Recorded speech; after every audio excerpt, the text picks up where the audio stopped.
தந்தை, மகன், தூய ஆவியாரின் பெயராலே ஆமென். முதல் வாசகம். இயேசு இறைமகன் என்று தூய ஆவியும் நீரும் இரத்தமும் சான்று பகர்கின்றன. திருத்தூதர் யோவான் எழுதிய முதல் திருமுகத்திலிருந்து வாசகம். அதிகாரம் 5, இறை வார்த்தை 5 முதல் 13 முடிய. அன்பார்ந்தவர்களே, இயேசு இறைமகன் என்று நம்புவோரை தவிர உலகை வெல்வோர் யார்? நீராலும் இரத்தத்தாலும் வந்தவர் இயேசு கிறிஸ்து. அவர் நீரால் மட்டும் அல்ல, நீராலும் இரத்தத்தாலும் வந்தவர் என தூய ஆவியார் சான்று பகர்கிறார். தூய ஆவியாரே உண்மை. எனவே சான்று அளிப்பவை 3 இருக்கின்றன. தூய ஆவியும் நீரும் இரத்தமுமே அவை. இம்மூன்றும் ஒரே நோக்கம் கொண்டவை. மனிதர் தரும் சான்றை நாம் ஏற்றுக்கொள்கிறோமே. கடவுள் தரும் சான்று அதைவிட மேலானது அன்றோ? கடவுள் தம் மகனுக்கு சான்று பகர்ந்துள்ளார். இறைமகன் மீது நம்பிக்கை கொண்டுள்ளோர் இச்சான்றை தம்முள் கொண்டிருக்கின்றனர். ஆனால் கடவுள் மீது நம்பிக்கை கொள்ளாதோர் அவரை பொய்யராக்குகின்றனர். ஏனெனில் தம் மகனை குறித்து அவர் அளித்த சான்றை அவர்கள் நம்பவில்லை. கடவுள் நமக்கு நிலைவாழ்வை அளித்துள்ளார். இந்த வாழ்வு அவர் மகனிடம் இருக்கிறது. இதுவே அச்சான்று. இறைமகனை கொண்டிருப்போர் வாழ்வை கொண்டுள்ளனர், அவரை கொண்டிராதோர் வாழ்வை கொண்டிரார். இறைமகனிடம் நம்பிக்கை கொண்டுள்ளோருக்கு நிலைவாழ்வு உண்டு என நீங்கள் அறிந்து கொள்ளுமாறு உங்களுக்கு இவற்றை எழுதுகிறேன். இது ஆண்டவரின் அருள்வாக்கு.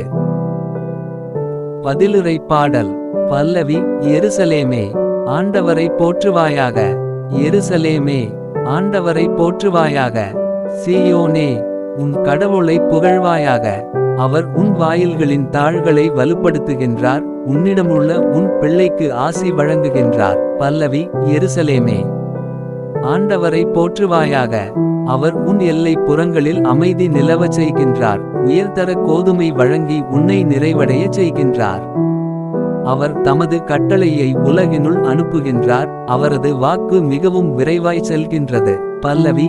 எருசலேமே, ஆண்டவரை போற்றுவாயாக.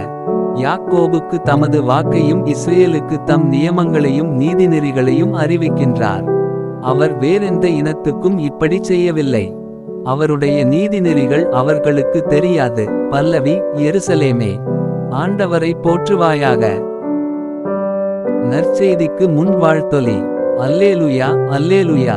இயேசு விண்ணரசு பற்றிய நற்செய்தியை பறைசாற்றினார், மக்களிடையே இருந்த நோய் நொடிகள் அனைத்தையும் குணமாக்கினார். அல்லேலுயா. நற்செய்தி வாசகம். தொழுநோய் அவரை விட்டு நீங்கிற்று. லூக்கா எழுதிய தூய நற்செய்தியிலிருந்து வாசகம். அதிகாரம் 5, இறை வார்த்தை 12 முதல் 16 முடிய. அக்காலத்தில் இயேசு ஓர் ஊரில் இருந்தபோது உடலெல்லாம் தொழுநோயால் பாதிக்கப்பட்டிருந்த ஒருவர் வந்தார். அவர் இயேசுவைக் கண்டு அவர் காலில் விழுந்து, ஆண்டவரே, நீர் விரும்பினால் எனது நோயை நீக்க உம்மால் முடியும் என மன்றாடினார். இயேசு கையை நீட்டி அவரைத் தொட்டு, நான் விரும்புகிறேன், உமது நோய் நீங்குக என்றார். உடனே தொழுநோய் அவரை விட்டு நீங்கிற்று. இயேசு அவரிடம், இதை யாருக்கும் சொல்ல வேண்டாம். நீர் போய் உம்மை குருவிடம் காட்டி நோய் நீங்கியதற்காக மோசே கட்டளையிட்டுள்ள காணிக்கையை செலுத்தும். நீர் நலமடைந்துள்ளீர் என்பதற்கு அது சான்றாகும் என்று கட்டளையிட்டார். ஆயினும் இயேசுவை பற்றிய செய்தி இன்னும் மிகுதியாக பரவிற்று. அவரது சொல்லை கேட்கவும் தங்கள் நோய்கள் நீங்கி நலம் பெறவும் பெருந்திரளான மக்கள் அவரிடம் கூடிவந்து கொண்டிருந்தார்கள்.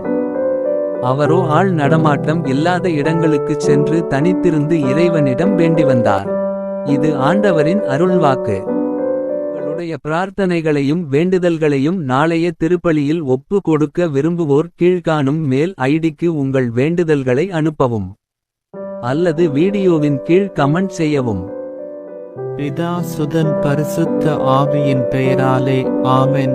தின பிரார்த்தனைகளுக்காக லைக், சப்ஸ்கிரைப் மற்றும் பெல் ஐகானை கிளிக் செய்யவும்.